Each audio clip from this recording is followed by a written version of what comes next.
Jerry, check it out. I'm dropping my last one in, my last naan of today's test. Check out what I made so far. And here is my faux butter sauce with lots of garlic. Looks amazing. Who's getting tired of my garlic naan? Not I. I know my neighbor below me is, because I have a marble rolling pin and I didn't realize I was banging it on the counter. See how it's puffing up? Mm-hmm. Oil-free naan. There it is. And so he told me he thought I was killing Jerry, but not really. And we're having it with the Red Lentil Dahl. I'm adding my chopped cilantro. And that's what we're having. This is what we're having tonight for dinner. And a green salad. I'm going to make a little salad.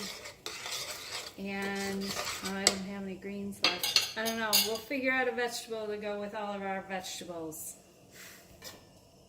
Look at that. Little cilantro on top with my faux garlic butter sauce. Gotta get the rest of that garlic in there.